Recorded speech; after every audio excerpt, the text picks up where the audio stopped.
শ্রমবাজারে কতজন কর্মী নেওয়ার পরিকল্পনা রয়েছে?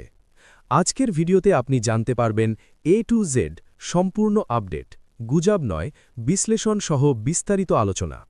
সম্প্রতি আনোয়ার ইব্রাহিম এবং তারেক রহমানের মধ্যে উচ্চ পর্যায়ের যোগাযোগের পর মালয়েশিয়া শ্রমবাজার নিয়ে নতুন আশার সঞ্চার হয়েছে বলে বিভিন্ন সূত্রে জানা যাচ্ছে। প্রথমে যে অনলাইন বৈঠক অনুষ্ঠিত হয়েছিল সেখানে কি আলোচনা হয়েছিল? শ্রমিক সংখ্যা, নিয়োগ প্রক্রিয়া, স্বচ্ছতা, এজেন্সি নিয়ন্ত্রণ সবকিছু নিয়েই আজকের বিশদ প্রতিবেদন। ভিডিওটি শেষ পর্যন্ত দেখুন, কারণ মাঝখানে আমরা বলবো সম্ভাব্য শুরুর সময়সীমা ও মেডিকেল প্রসেস নিয়ে গুরুত্বপূর্ণ তথ্য।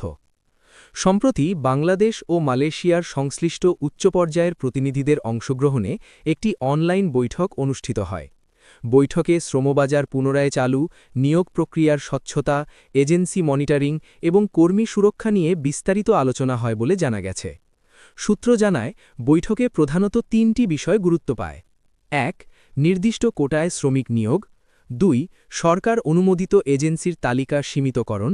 ৩. ডিজিটাল মনিটরিং সিস্টেম চালু। সরকারিভাবে কলিং ভিসা চালুর সিদ্ধান্ত।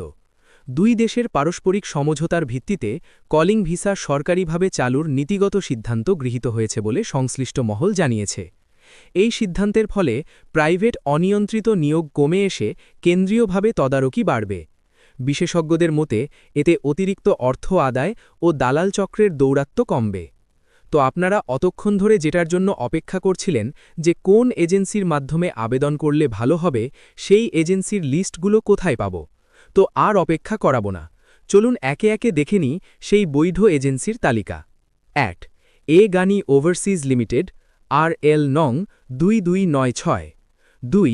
এ ঝর্ণা ট্রেড ইন্টারন্যাশনাল, RL নং 1726। ৩.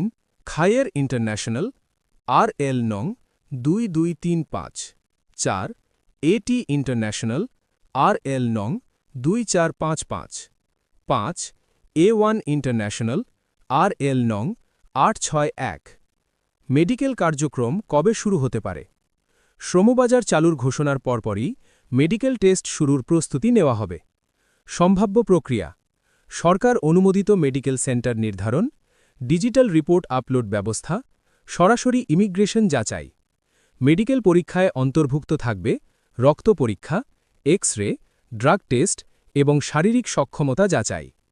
শ্রমবাজারে সম্ভাব্য খাতসমূহ: মালয়েশিয়ার শ্রমবাজারে প্রধানত নির্মাণ খাত, ম্যানুফ্যাকচারিং, প্ল্যান্টেশন ও সার্ভিস সেক্টর। এই খাতগুলোতে কর্মী নেওয়ার সম্ভাবনা বেশি বলে বিশ্লেষকরা ধারণা করছেন।